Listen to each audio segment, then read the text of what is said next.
Bonjour à tous et toutes. Je suis heureuse de vous accueillir aujourd'hui dans cette mensuelle de l'innovation du mois de février. Exceptionnellement, aujourd'hui, je remplace Diana, que vous avez l'habitude de voir en général. Donc, la mensuelle de l'innovation, c'est tous les mois 1 heure pour découvrir une entreprise innovante et son projet. Donc aujourd'hui, j'ai le plaisir de vous présenter donc Marie-Ange et Audrey Meyer, cofondatrices de Sonia. Donc Sonia, donc c'est une équipe de professionnels qui créent de la production sonore et qui sont basés en Alsace. Donc les récits qui sont créés racontent des lieux, des patrimoines, des territoires, des histoires.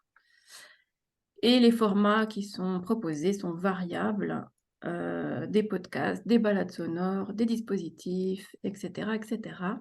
Mais je vais laisser la parole à Marine, pardon, je vous ai appelé Marion, je crois, à Marine et puis à Audrey qui vont vous expliquer tout ça en détail.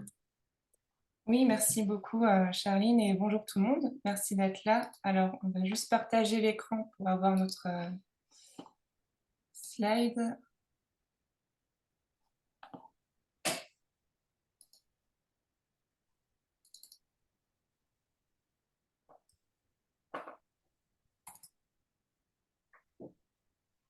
Voilà, j'espère que ça marche pour tout le monde. Oui, c'est tout bon. Super, merci. Merci à Charline et merci à ADT de cette invitation. On est ravis de pouvoir vous en dire un peu plus effectivement sur Sonia et tout ce qu'on peut proposer. Donc Sonia, c'est un peu comme une sorte d'entité un peu distincte qui nous réunit et qui réunit surtout notre passion pour l'écoute, pour le son. Et avec Sonia, en fait, on propose des expériences qui vont vous faire voyager, qui vont vous faire naviguer en fait dans un monde de récits audio. Donc je laisse Audrey vous présenter le studio. Donc, j'ai un message de Zoom. Ouais. Donc, qui est Sonia? Donc, c'est une question qu'on nous pose souvent, à juste titre. Sonia, c'est vrai que on aime bien jouer du flou par cette appellation qui est aussi un prénom, mais derrière Sonia, il y a des vraies personnes. Donc, avec Marine et moi-même, on est les deux principales porteuses du projet. On est toutes les deux créatrices sonores, réalisatrices sonores. Marine est musicienne également. Et on a cofondé Sonia avec une troisième personne qui est Christophe Deleu, qui est auteur de fiction sonore principalement, et c'est à ce titre qu'il intervient dans le projet. Christophe est aussi enseignant-chercheur dans le domaine de la radio et du journalisme, notamment à l'école de journalisme de Strasbourg, le QEJ. Et c'est de notre rencontre à tous les trois qu'est née Sonia en 2021. Jusque-là, on avait chacune déjà une expérience, une expertise dans la création et la production de contenu audio. Marine et Christophe travaillaient déjà ensemble, mais voilà, on avait cette volonté commune de développer la création sonore et de le faire au sein d'une structure.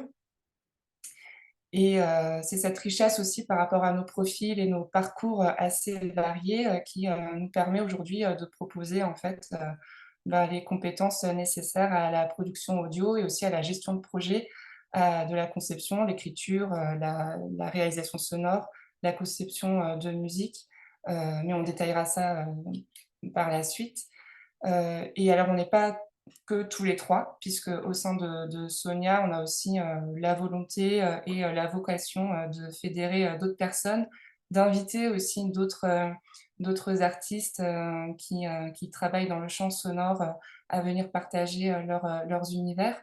Donc aujourd'hui, Sonia fédère une dizaine d'artistes associés qui peuvent intervenir aussi bien dans l'écriture, la mise en récit, pardon, la conception sonore, les musiques, voilà, c'est vraiment des collaborations aussi qui font la richesse de notre projet.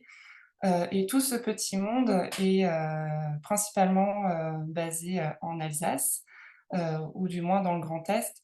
Et cet ancrage local, régional, c'est vraiment dans l'ADN de Sonia et au cœur aussi de ce qu'on défend, puisqu'on a vraiment à cœur de proposer des contenus audio auprès de tout type de public et de territoire. Donc, on est aussi... voilà, c'est important pour nous en fait que la création sonore, elle intervienne aussi dans des endroits où ça va être moins attendu, moins habituel, notamment en milieu rural, dans des territoires aussi, des espaces naturels. On a un projet qu'on a mené dans ce sens-là, enfin, qui illustre bien cette démarche et qu'on vous présentera par la suite. En tout cas, cet attachement à la culture régionale et la valorisation aussi du patrimoine régional, on le retrouve dans notre dernière création originale qui s'intitule Aurich. Donc Aurich, ça signifie écoute ou écouter en alsacien.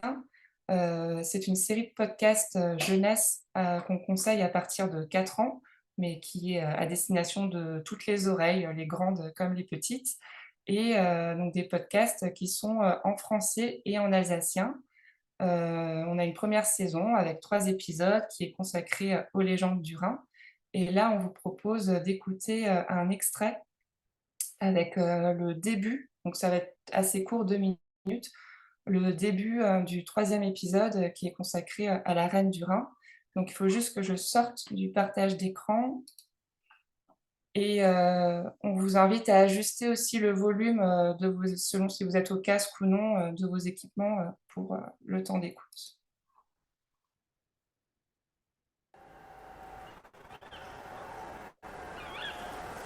C'est l'hiver.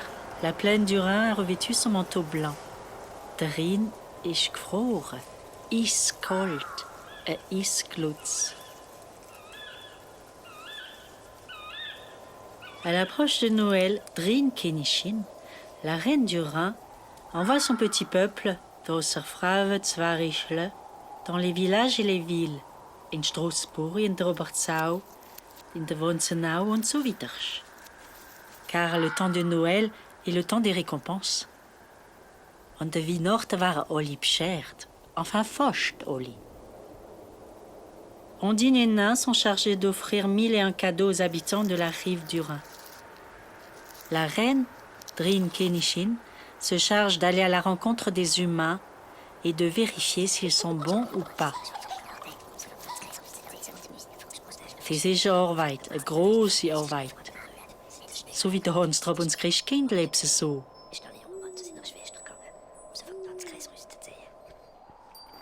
Pour ce faire, elle se transforme en vieille mendiante, un paddler, ridée, édentée, voûtée, pauvre. So arm wie Kirche Mus, sieht sie aus. Et elle met le chemin sous ses pieds.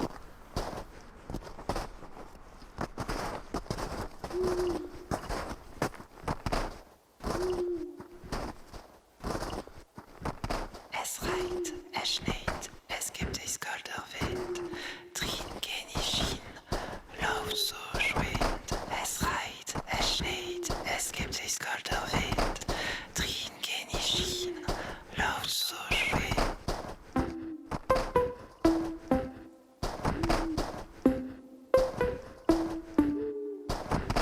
Il pleut, il neige, où va la reine? Elle file comme le vent sur la Rhin et sur la plaine. Il pleut, il neige, où va la reine? Elle file comme le vent sur le Rhin et sur la plaine. Il pleut, il neige, où va la reine? Elle file comme le vent sur le Rhin et sur la plaine. Es regnet, es schneit, es gibt es kalter Wind. Drin Kenishin, lauf. Donc voilà pour Aurich. La voix que vous avez entendue est celle de Sonia Rill, donc qui est conteuse et qui narre ces 3 épisodes en français et en alsacien. Aurich, donc c'est en ligne sur notre site internet, aussi sur les principales plateformes d'écoute. Ça a été mis en ligne en décembre, enfin, juste avant Noël. Et à l'heure actuelle, ça comptabilise un peu plus de 500 écoutes pour les 3 épisodes confondus. On a une saison 2 en préparation qui sera toujours autour du format d'adaptation de Légende, et cette fois-ci autour de la thématique de la gastronomie et des spécialités alsaciennes. Donc il y a de quoi faire.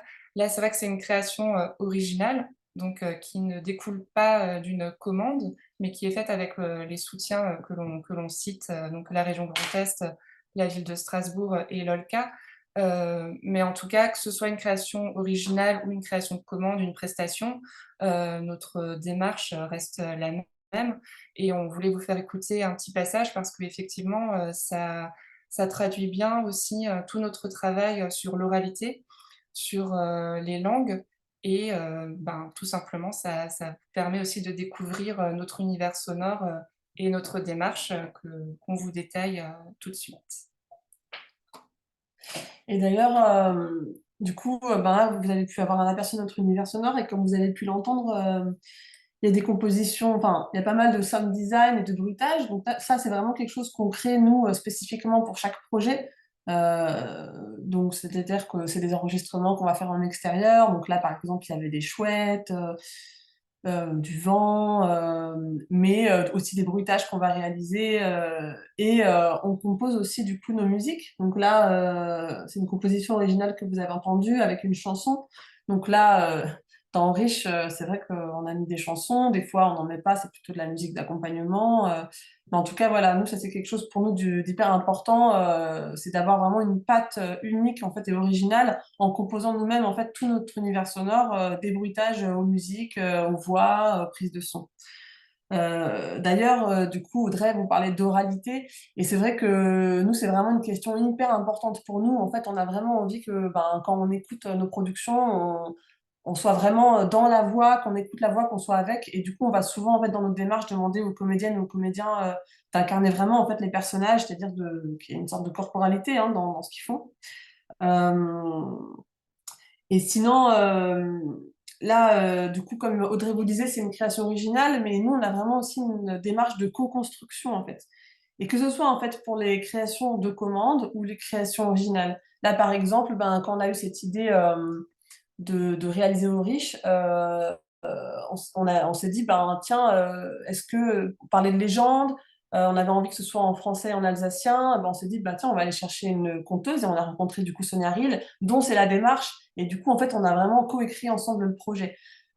Aussi, dans Au Riche, même si c'est peut-être, le rapport est un petit peu plus lointain, nous, on a vraiment aussi une des choses en fait les plus fortes dans Sonia, c'est vraiment l'hybridation en fait entre réalité et fiction. Ça veut dire qu'on va souvent partir en fait d'éléments documentaires, d'éléments réels, et en fait en faire des histoires ou écrire des histoires d'après des faits documentaires. Donc là, on s'était par exemple nous beaucoup imprégné de recherches qu'on avait fait autour du Rhin, des recherches documentaires. Et c'est un peu ça qui nous a amené à faire ces légendes.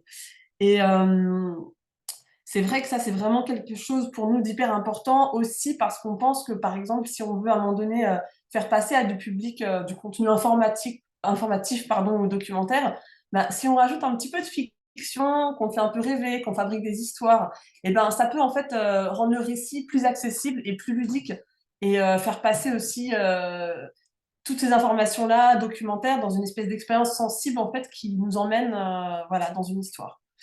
Euh, donc pour ça, c'est vrai que nous, on est vraiment dans le son, comme on a pu vous le dire, et le son, c'est quelque chose qui est presque hors format, il n'y a pas de cadre à quelque chose de sonore, puisque c'est en 3D, c'est par nature immersif. Alors nous, on a quand même défini quelques formats qu'on propose, même si c'est pas exhaustif. Donc on propose des podcasts que ce soit sous format unitaire ou sous format de série, donc série qui se suivent chronologiquement ou avec des épisodes par exemple qui sont sur un sujet chacun différent. Euh, et ces podcasts, ils vont être diffusés sur les plateformes de podcast, sur les sites internet des personnes avec lesquelles on travaille, euh, mais aussi lors de séances d'écoute. Alors ces podcasts-là, pour nous, ils peuvent aussi très bien intervenir dans une expérience, par exemple, de visiteur, avant l'expérience ou après. C'est vraiment aussi quelque chose que nous, on construit et quand on travaille avec des équipes avec lesquelles on construit. D'ailleurs, en fait, ces formats-là, disons que c'est toujours quand on s'intéresse en fait à un lieu, à une équipe qui vient nous voir et à l'idée en fait qu'elle a envie de réaliser, on va toujours dire ok, il y a cette idée-là. Maintenant, qu'est-ce que serait le meilleur format, en fait, la meilleure stratégie pour en fait avoir un rendu intéressant. Et du coup, c'est là aussi que va se définir le format, que ce soit podcast ou par exemple création dans l'espace public, qui sont en fait des créations sonores qu'on réalise in situ. Donc nous, on a un format qu'on a réalisé déjà plusieurs fois qu'on appelle balade sonore. C'est des écoutes déambulatoires au casque. Mais ça peut être aussi des formats sonores qui sont par exemple des points d'intérêt ou qui se passent plutôt comme des audioguides en intérieur. En tout cas, là, c'est quelque chose vraiment qu'on réalise souvent en relation directe avec l'espace et qui fait aussi appel du coup pas que au son, mais aussi au sens de la vue, puisqu'on va voir en écoutant, mais aussi parfois du toucher ou des odeurs, parce que le texte peut aussi nous évoquer ces sens-là. Donc ça, c'est vraiment des créations assez immersives. On crée aussi des bandes son. Bande son, c'est assez large, mais par là, on entend, par exemple, mettre en son un espace où on va vouloir, par exemple, faire passer un élément architectural par une narration, une voix qui va nous raconter une histoire. Et ça peut vraiment créer un rapport intime avec la voix et avec l'écoute. Et ces bandes son, elles peuvent aussi intervenir du coup dans des expositions, mais pour du spectacle vivant, des œuvres audiovisuelles, des performances. On a aussi tout un pan de notre activité qui est l'éducation artistique et culturelle. Je vais laisser Audrey vous en parler. Oui, alors éducation artistique et culturelle, c'est un terme générique et institutionnel, mais pour désigner plus simplement des formats d'ateliers, voire de formation aussi professionnelle qu'on propose. C'est vrai que là, on déploie une offre d'ateliers qui est vraiment adaptable et tout public, tous âges. Jusqu'à présent, on intervient essentiellement et beaucoup en milieu scolaire, en milieu médico-social, en milieu carcéral aussi, auprès d'associations, voilà. Mais il y a, en fait, c'est adaptable à toutes sortes de cadres. Et dans notre offre d'atelier, donc on propose de l'initiation à la création sonore et radiophonique. Après, ça dépend de la durée, mais ça peut être de une séance à 15, voire plus. Mais voilà, plus on a de temps, en fait, c'est sûr, mieux on peut construire vraiment un cycle. Parce que ce qui est important dans notre démarche, c'est que vraiment on associe les participants dans une participation active. Même c'est les publics qui sont concernés par ces ateliers qui vont faire fabriquer, voilà, mettre la main à la pâte, expérimenter. Et nous, on les accompagne, voilà, on apporte notre expertise de création, notre expertise technique. Et par exemple, l'image que vous pouvez voir, c'est une photo qui a été prise au collège Rouget de Lille à Schiltigheim l'an dernier. On est intervenu en fait tout au long de l'année, donc là c'était sur un temps long, puisqu'il s'agissait d'une résidence artistique en milieu scolaire, et avec des élèves, 3 classes de quatrième et plusieurs classes de cinquième, enfin, les élèves ont écrit, interprété, réalisé une fiction sonore qui s'intitule Les mystères de Schilik, qui est une forme d'enquête qui se déroule entre 1890 et 2040, qu'on vous invite à écouter aussi, qui est sur notre site en 4 épisodes. Et vraiment, le résultat est assez bluffant parce que dès qu'on sort du cadre aussi scolaire, il y a cette inventivité, cette créativité où des personnalités se révèlent, et c'était vraiment une expérience très intéressante. Et ce qui nous semble intéressant aussi dans la forme d'atelier, qui peut aussi plus répondre aux secteurs qui sont les vôtres, c'est que si on est amené à créer un podcast ou une balade sonore, enfin, quel que soit le format, dans un lieu, une structure patrimoniale touristique, et on peut tout à fait, en fait, dans le processus créatif, à un moment donné, assez tôt même, proposer une forme d'atelier participatif pour que les habitants, les usagers du lieu, du territoire puissent aussi être partie prenante du récit et de la conception, de donner des idées, voilà, même être interviewé. Enfin, vraiment, c'est de la matière narrative et sonore qui nous semble pertinente à intégrer ensuite dans le résultat final, parce que bah, ça parle de là où on est, et ça part aussi des personnes qui sont concernées et qui habitent en fait ces espaces. Alors, concrètement, comment ça se passe? Donc ça, vous avez une petite chronologie sur notre processus de travail. Alors, je ne vais pas rentrer dans le détail de chaque point parce que vous pourrez, bien sûr, vous aurez le support de présentation à l'issue, et vous pourrez aussi le lire à tête reposée, puis c'est assez détaillé. Mais les points un peu importants à retenir sur notre façon de travailler, qu'on a déjà un peu évoqué là, c'est que vraiment, à partir du moment où on rencontre le client, le commanditaire, on va vraiment prendre le temps en fait de bien comprendre les enjeux, les besoins, les attentes, les contraintes aussi, pour se mettre d'accord sur un cahier des charges et un planning le plus précis possible, qui va aussi intégrer des phases de validation intermédiaire, donc des phases d'aller-retour, pour qu'on puisse bien suivre ensemble et être dans cette co-construction qui vraiment est importante pour nous. Alors voilà, c'est important de déterminer aussi ces temps d'aller-retour, parce que sinon c'est chronophage et contre-productif s'il y en a trop dans tous les sens pour tout le monde. Mais nous, en tout cas, on a identifié en fait des étapes un peu clés pour s'accorder et être sûr qu'on n'oublie rien, qu'on est bien raccord sur la façon de procéder, que ça va dans le bon sens. Voilà, donc c'est à la fin au moment de la scénarisation, il y a une première trame d'écriture qui est validée. Une fois que les premiers enregistrements sont réalisés aussi, on peut faire un pré-montage qui aussi est validé à ce moment-là. Toutes ces étapes en fait sont aussi aménageables et adaptables. Par exemple, on peut très bien imaginer avoir une prestation de mise en son d'un support écrit qui existe déjà, de visite ou voilà, un guide en fait touristique. Donc dans ce cadre-là, c'est vrai que si c'est la mise en son d'un texte qui est déjà existant, la part d'écriture sera peut-être moins importante pour nous. Ceci dit, la part d'adaptation et d'oralisation justement sera toujours incontournable. Mais voilà, c'est un peu des étapes clés. Et aussi juste une petite précision par rapport à la diffusion, puisqu'en fait, nous, au moment où on finalise le contenu audio, donc on vous livre ce contenu donc sur des formats MP3, Wave, voilà. Et après, on peut accompagner, orienter pour informer sur les différents canaux de diffusion qui existent, parce que c'est vrai que quand on ne connaît pas tout cet écosystème, c'est pas évident de se retrouver entre les plateformes d'écoute, donc Spotify, Deezer, Apple Podcast, les hébergeurs de podcasts que peut-être vous connaissez comme Acast, des comptes comme SoundCloud. Voilà, il y a un peu l'offre, elle est pléthorique. Nous, on va pas faire la prise en charge de la mise en ligne sur ces canaux-là, et on va pas non plus vous imposer un modèle de diffusion. Mais en revanche, on a un rôle bien sûr de conseil et d'orientation.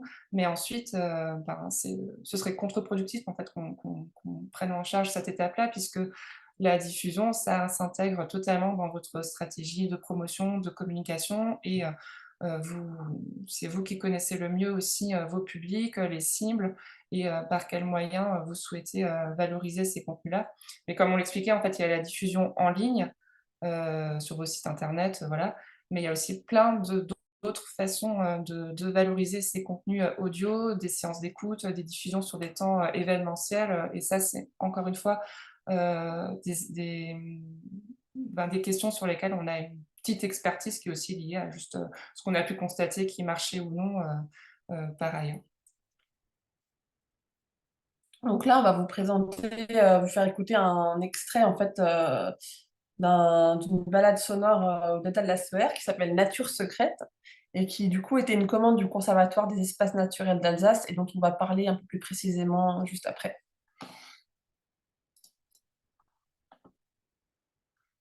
Donc là, pareil, n'hésitez pas à ajuster le volume d'écoute si nécessaire.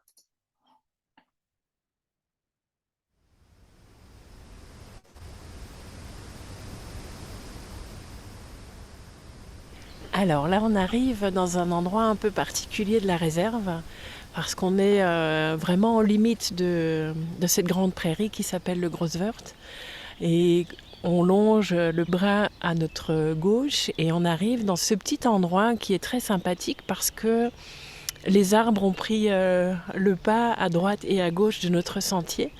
Et nous découvrons là devant nous un très beau chêne que l'homme et la nature ont su sculpter ensemble. Et on voit les branches qui s'enveloppent avec l'arbre. Et il nous offre une silhouette assez sympathique. Donc profitons de ce petit sentier dans le calme et l'obscurité de la forêt.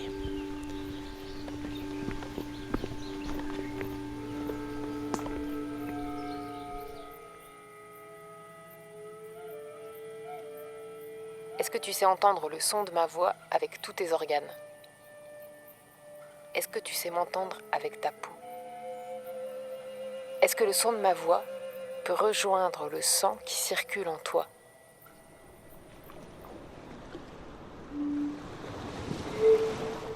Imagine-toi ici, il y a 200 ans. Tous ces espaces que tu vois là étaient beaucoup plus vastes. Sauvage, impétueux, le Rhin s'étendait sur des kilomètres et ses bras changeaient de visage au fil des crues, détruisant parfois des villages entiers. Les moustiques, nombreux et voraces, transmettaient alors la malaria. Au XIXe siècle, un ingénieur allemand, Johann Gottfried Tula, entreprend de domestiquer le Rhin pour protéger les populations des crues, des maladies et afin de rendre le fleuve prospère. On réussit à réguler l'écoulement de l'eau. Les crues maîtrisées, la frontière naturelle entre la France et l'Allemagne se fige. Fini les méandres capricieux de la nature, place aux lignes droites et aux champs fertiles. Ce qu'on appelle le caractère alluvial des prairies et des forêts, qui étaient autrefois inondées et donc enrichies par les crues du Rhin, se perd petit à petit. Et c'est ce qui cause la destruction de l'espace de vie unique d'une multitude d'espèces. La réserve naturelle protège ce qui reste de cette zone humide et permet d'entretenir le vivant et les diversités qu'offre ce milieu typique rhénan. Donc là, dans cet extrait, voilà, on entend l'interview d'une personne avec laquelle on a travaillé, qui faisait partie de l'équipe de la réserve. Une fiction qu'on a écrit vraiment en direct là-bas, en faisant du repérage et des informations plus techniques un peu sur la réserve. Alors du coup, voilà, dans ce projet, c'est vrai qu'on s'est nous-mêmes beaucoup immergés dedans. On a fait des enregistrements très tôt le matin, la nuit, au sein de plusieurs saisons. Et en fait, on a vraiment coécrit la balade avec l'équipe de la réserve naturelle, puisqu'en fait, il y avait plein d'infos, plein de choses. Donc nous, on s'est beaucoup documenté, mais en fait, c'était finalement cette équipe-là qui parlait le mieux en fait de cet espace. Donc je vais vous laisser, par la suite de ce que je viens de dire, je vais laisser Thomas Vogel qui va pouvoir vous en parler un peu plus précisément de ce travail. Ouais, bonjour à tous et à toutes. Moi, je suis animateur au Conservatoire d'espaces naturels d'Alsace et j'ai aussi pour mission de faire tout ce qui est communication, etc., principalement sur les réserves naturelles nationales qu'il y a le long du Rhin et que le Conservatoire a en gestion.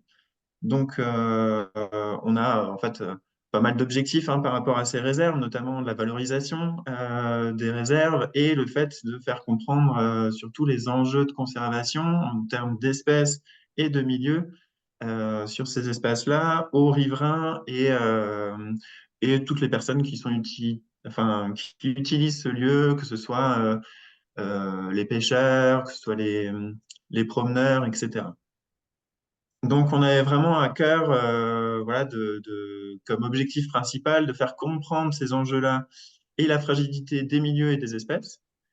Et on voulait aussi que ce soit un peu différent de ce qu'on peut avoir habituellement sur ce type d'espace-là, comme des panneaux ou des choses comme ça. On a toujours beaucoup de panneaux en réserve naturelle, et là, on avait envie de quelque chose qui soit pérenne, mais qui prenne pas trop d'espace non plus sur ce lieu. Et on voulait quelque chose un peu ludique, d'immersif et voilà.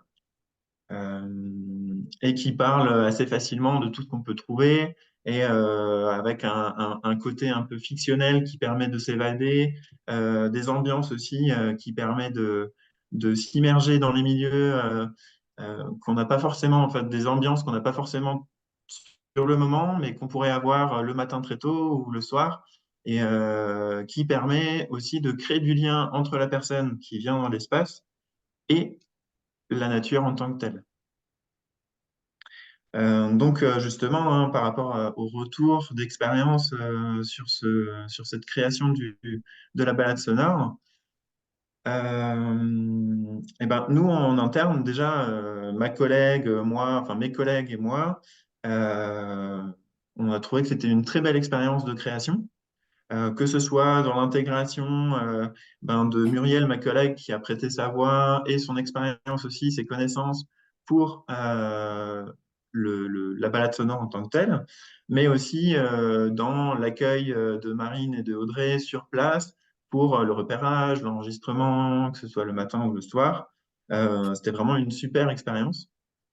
Et après, on a aussi en interne, on trouve que c'est la balade sonore en tant que telle est vraiment ce qu'on avait voulu, en tout cas à la base, ce qu'on pensait pouvoir mettre en place et, ce qui... Mince. Bon, voilà. Et après, par rapport au retour qu'on a eu de personnes qui ont utilisé cette balade sonore, c'était plutôt des retours très enthousiastes. Alors, au début, ils étaient un petit peu déroutés par le médium, mais au retour, ils étaient très satisfaits et très enthousiastes pour certains. Hein, c'est pas la majorité, mais pour certains. Euh, et c'est quelque chose qui est très apprécié du fait que il y ait toutes ces ambiances, un petit peu tout ce récit qui est mis en place, et aussi que c'est un aller-retour où on peut écouter la balade sonore à l'aller et au retour profiter de l'ambiance actuelle, enfin voilà, sur place, et approfondir un petit peu ce qu'on aurait pu entendre ou les informations qu'on aurait pu avoir durant la balade. Euh, alors, il y avait aussi beaucoup de retours sur le parcours, enfin, voilà, les visuels, etc. Et il y a une toute petite chose que nous, en interne, on aurait pu améliorer, ce que Audrey et Marine nous avaient préconisé à la base, c'est une bonne communication. Hein, c'est vraiment hyper important de mettre ça en place. Alors nous, au Conservatoire d'espaces naturels et dans cette réserve-là, on remanie un petit peu toute la stratégie d'accueil du public. Donc, c'était pas encore optimal, mais c'est en réflexion et ce qui fait que sur un an, on a un chiffre d'écoute et de téléchargement, enfin plutôt de téléchargement de fichiers qui n'est pas aussi élevé, par exemple, que pour les fichiers des podcasts Orish. Donc là, on s'élève plutôt à 200 téléchargements sur l'année, mais ce sont les téléchargements. Sachant que déjà, quand on a accueilli du public en vis-à-vis, certaines personnes téléchargeaient le fichier et le répartissaient à d'autres personnes aussi. Donc, il faut prendre ça en compte. C'est 200 téléchargements, OK, mais on n'a pas le chiffre réel de nombre d'écoutes. Ce qui était impossible à mettre en place sur le delta de la Sauveur parce qu'on a vraiment enfin, en termes de réseau téléphonique, on ne pouvait pas forcément le mettre sur, par exemple, Deezer et avoir un compte d'écoute vraiment exhaustif. Mais ça nous donne quand même un aperçu du nombre de personnes qui a pu le télécharger et potentiellement du nombre d'écoutes. Je ne sais pas si vous avez des questions autres ou peut-être après. Oui, peut-être que les questions, ça pourra, merci Thomas déjà pour ce retour d'expérience et si tu es disponible pour rester un peu encore pour le temps de questions prévues, voilà. C'est chouette. Oui, juste pour préciser, en fait, au delta de la Saueur, donc là, c'est un parcours qui va d'un point A à un point B. Donc en plus, ça dure quand même 50 minutes. Donc après, les personnes reviennent en fait, et c'est assez intéressant de faire le chemin du retour en n'ayant plus de casque, en étant d'autant plus attentif aux ambiances sonores qui nous entourent. Mais voilà, on fait d'autres projets, les autres balades sonores qu'on a pu réaliser. Là, ça peut être aussi des boucles, hein, en fait. On part d'un point A, on revient au même point à la fin. Ça peut être des formats plus courts aussi. Et les balades sonores, même si l'objectif, c'est quand même d'expérimenter ça in situ. Elles sont toutes accessibles sur notre site et vous pouvez aussi les écouter depuis chez vous en mode podcast. On en apprend déjà, on apprend déjà plein de choses par ce biais-là. Et c'est notamment le cas pour une autre balade sonore, C'est tout un monde, qu'on a créé au parc Albert Schweitzer, donc à Strasbourg, en 2021. Donc là, c'était dans le cadre d'une programmation culturelle de la ville de Strasbourg qui nous avait qui avait retenu ce projet-là comme un temps événementiel. Donc il y a eu une phase d'inauguration, d'activation de la balade sonore où nous on était aussi présents pour accompagner les visiteurs. Voilà, en mettant aussi à disposition le matériel. En fait, il s'agit juste d'avoir un casque ou des écouteurs, pardon, et un téléphone ou un lecteur MP3. Mais en fait, du fait du dispositif, la balade, elle est pérenne et elle subsiste même après ce temps événementiel. Et voilà, et pareil, je ne rentre pas dans le détail, mais je vous invite à l'écouter si vous avez le temps et l'envie. Elle est disponible sur notre site. Et si vous avez la possibilité de la faire à Strasbourg, au parc Albert Schweitzer, c'est encore mieux, parce que c'est extrêmement intéressant. En fait, c'est un parc qui a 150 ans et qui a connu plein de vies différentes, beaucoup de transformations. Et voilà, en 45 minutes, on traverse en fait ces différentes transformations, les histoires humaines, végétales qui y sont associées. Ça revient sur notamment le passé brassicole aussi du quartier de Königshofen, puisqu'en fait c'est un parc qui était associé à la famille et à la brasserie Gruber. Voilà, pour un autre exemple de balade sonore. Dans nos autres projets un peu en cours actuellement, là plus sur un format podcast, Strasbourg 2073, là c'est une prestation pour une association, Les Règles de la Nuit, donc qui a conçu des ateliers d'écriture et mené des ateliers d'écriture à Strasbourg en 2023, dans 4 lieux différents, pardon, dont le but était que les personnes présentes sur ces lieux se projettent dans 50 ans. Donc, dans 50 ans, à quoi ressemble l'endroit où tu es, quels objets nous entoureront, voilà, d'où le titre de Strasbourg 2073. Et là, l'association a fait appel à nous pour en fait qu'on intervienne plus sur la question de la trace et de la restitution, puisqu'il y avait de leur part la volonté que la restitution ne soit pas uniquement écrite, même si on part d'ateliers d'écriture. Nous, en fait, notre travail, ça a été d'oraliser ces textes-là avec les participants. Et donc, on est intervenu à chaque fois en fin d'atelier, donc c'est des ateliers de 2 à 3 jours selon les lieux, pour enregistrer et en faire une restitution sonore. Donc sous la forme de podcast, il y aura 4 épisodes, puisque 4 lieux. Ce n'est pas encore en ligne, mais ce sera diffusé pour la première fois sous la forme d'une séance d'écoute au cinéma Le Cosmos le 23 mars prochain à 14h. Tout le monde est bienvenu, voilà, si vous souhaitez y participer. Et c'est aussi un peu dans ce qu'on expliquait sur les séances d'écoute, en fait, c'est on n'a pas encore trop l'habitude, mais peut-être que ça se développe de plus en plus. Vous imaginez aller au cinéma pour regarder un film, peut-être que bientôt il y aura des lieux uniquement dédiés au son pour s'installer dans des salles avec des systèmes son spécialisés et écouter des œuvres sonores. Et sinon, du coup, cet été, on a reçu une commande en fait d'une compagnie qui s'appelle la Comédie des Anges, donc avec les centres des monuments nationaux et la DRAC Centre Val-de-Loire, dans le cadre de l'action C'est mon patrimoine que vous connaissez peut-être, sans doute. Et là, en fait, on a travaillé au château de Tassy, Foujas-sur-Bièvre et Châteaudun. Et là, du coup, en fait, il y avait les publics, ils avaient des activités artistiques tout au long de la journée là-bas. Et en fait, nous, on organisait une sorte de plateau radio en fin d'après-midi qui nous permettait un peu de recueillir en fait de la parole du public. Et il y avait, en fait, ils avaient tout un travail par rapport à la poésie, qui est le travail compagnie avec laquelle on a travaillé.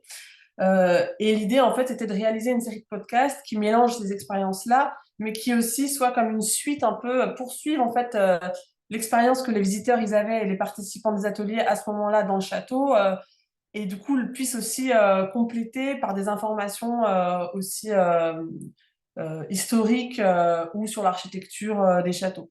Et donc là, il y a une série de 6 podcasts qui, en fait, à chaque fois évoquent un aspect du château et un peu mêlé, disons, avec justement des poèmes que les participants ont écrits, des textes que la compagnie a écrit. Et ça, c'est aussi un bon exemple, on va dire, d'un podcast qui pourrait un peu mélanger un peu différents publics, différentes personnes qui ont envie, en fait, de participer et de proposer des choses. Et du coup, ça donne à écouter, voilà, un objet qu'on peut vraiment écouter dans plusieurs cadres et qui, du coup, a un public extérieur à l'événement, mais aussi, du coup, des participants. Je ne sais pas si je suis claire. Bref. Merci. Ouais, merci pour votre écoute. Pour votre écoute, surtout en visio, c'est pas toujours évident. On espère qu'on n'a pas été trop longue. En tout cas, on vous invite, si vous souhaitez en savoir plus et surtout en écouter plus, voilà, à aller voir notre site internet et vous avez là nos contacts pour, si vous souhaitez en savoir plus. Merci beaucoup, Marine, Audrey et Thomas. Est-ce qu'il y a des questions? Merci pour votre présentation bien détaillée et bien claire. Alors, il y a quelqu'un dans la conversation qui a écrit... Est-ce qu'on doit arrêter le partage d'écran ou le garder? On peut l'enlever. On peut l'enlever, oui. Comme ça, on vous voit. Alors, Noémie Rich a écrit « Merci pour la présentation. C'était génial d'écouter une partie de vos réalisations sonores et histoires originales. Je me permettrai de vous contacter par la suite. » Parce qu'elle doit partir plus tôt. Voilà. Ok, super. Alors, s'il n'y a pas de questions tout de suite, moi j'en avais une pour Thomas. Je ne sais pas si vous l'avez dit, parce qu'à un moment donné, moi, j'avais pas un très bon réseau. Ah, mince. Mais il me semble que non. Vous disiez qu'il y avait eu 200 téléchargements à l'année. Et par rapport à votre nombre de visiteurs, ça représente quoi, Euh, à peu alors, près? on n'a pas, parce que on a mis en place des éco-compteurs, c'est très récent. On n'a pas encore les chiffres sur l'année, mais euh, en tout, alors après, c'est tout accès confondu. Donc, après, il y a les vélos aussi, et piétons et voitures. Mais en tout, il y a eu 70 000 entrées l'année dernière, D'accord. sur une période de 10 mois. Et, ouais, voilà. Ok. En tout, Et, à peu près, quoi. et donc le podcast, il est accessible sur votre site internet, c'est ça? Oui, alors sur notre site internet là, du conservatoire, mais aussi sur le site internet de Sonia. Oui. Et après, en termes de stratégie de communication par rapport à ça, alors le problème de notre réserve naturelle, c'est qu'il y a déjà beaucoup de panneaux à l'entrée. Et donc, que ce soit les panneaux réglementaires d'entrée de réserve naturelle, donc les panneaux obligatoires qu'on est obligé de mettre, ou des panneaux d'information de la commune, etc. En fait, il y a vraiment beaucoup de choses et on s'y perd un peu. Donc, c'est pour ça que là, actuellement, on est en concertation publique pour remanier tout ce qui est accueil du public sur la réserve et D'accord. en fait avoir une meilleure visibilité quoi, par Mhm. rapport à tout ça. Donc, ce qui peut aussi expliquer Expliquer, oui. qu'on ait assez peu de téléchargements par rapport au nombre de personnes qui viennent sur Oui, place, quoi. c'est clair, il faut que ça soit visible.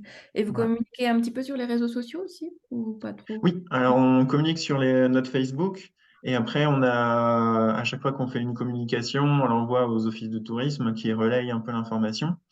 Euh, et par contre, on a vu une nette augmentation plutôt, ben, forcément vu que c'est en extérieur, plutôt en été, Oui. pendant les beaux jours. Donc c'est là où on met en place une communication un peu plus régulière, quoi. Mhm. En hiver, généralement, surtout là, avec l'hiver qu'on a eu, on n'a Oui. pas du tout communiqué. Mais l'idée, ce serait vraiment d'avoir un panneau à l'entrée pour marquer en fait le début et par exemple, s'il y a des touristes qui viennent, qu'ils sachent qu'il y a quelque chose en Mhm. place, Oui. qu'ils puissent le télécharger sur place avant de rentrer dans la réserve naturelle. Euh, Parce que pour le moment, c'est que des choses qui sont assez provisoires Mhm. du fait qu'on va tout remanier et que, D'accord. on n'a pas forcément d'intérêt à le faire quelque chose Mhm. de pérenne tout de suite, quoi. Oui, oui. Ok, Et- merci beaucoup. Il y a des questions ah, dans la conversation? oui, pardon, je me permets, parce que du coup, dans le fil de discussion, il y a la question de la remise du matériel C'est pour ça. la balade sonore. Donc, dans le cas du delta de la Soire, en fait, pour l'instant, il n'y a pas de mise à disposition de matériel.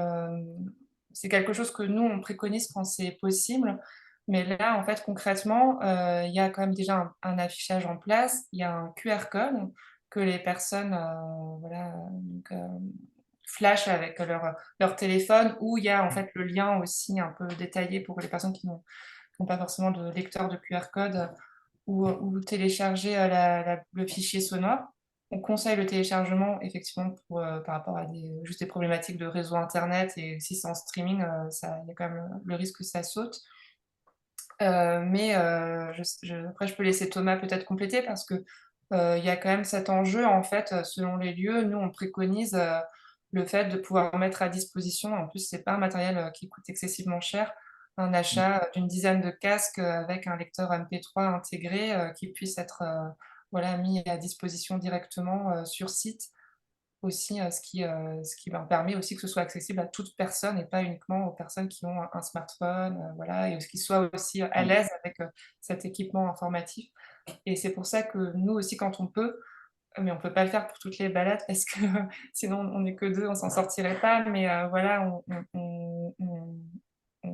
pardon, on essaye aussi de faire des temps événementiels. Par exemple, la balade sonore au parc Albert Schweitzer, on l'avait activée pendant les journées du patrimoine. Et là, ben, ça requiert le fait qu'on soit présente toute la journée, on avait communiqué dessus et il y avait vraiment beaucoup de monde. Il y avait eu une petite publication dans les DNA et effectivement des personnes ben, plutôt aussi seniors, mais qui étaient très très enthousiastes de cette expérience-là, mais qui de fait n'auraient peut-être pas fait le pas d'elles-mêmes et qui étaient ravies là qu'on puisse être présente sur place et leur mettre à disposition le matériel, expliquer comment ça fonctionne, même les accompagner sur les premiers mètres pour être sûr que tout fonctionne correctement. Voilà. Ok. Il y a une autre question également qui concerne éventuellement le coût de... J'imagine que c'est peut-être par rapport à cet exemple de Thomas, parce que c'est tellement vaste cette question du coût. Je réponds. Ouais, si tu veux. Ben, pour le coup, ben, oui, oui, effectivement, ça dépend. En fait, ça dépend des formats, ça dépend des attentes, ça dépend de la durée. Là, pour la balade sonore à la réserve de la Soire, c'était aussi une première commande. Donc, en fait, nous, c'était en 2022, c'est une première commande. Donc, on a aussi stratégiquement, voilà, on s'était accordé sur un budget, mais qui en fait a été et ne couvrait pas toutes les heures de travail et tous les frais réels. Pour vous donner un ordre d'idée, une balade sonore aujourd'hui, bon, déjà en dessous de 30 minutes par rapport au temps, enfin, au travail que ça demande en termes de documentation, de repérage. Le podcast, c'est encore différent, mais là, la balade sonore, comme c'est in situ, ça prend vraiment pas mal de temps, surtout s'il y a des points d'étape, un parcours.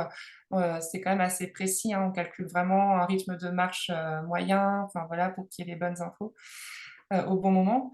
Mais actuellement, on est à minima sur une fourchette de 10 000 à 12 000 euros.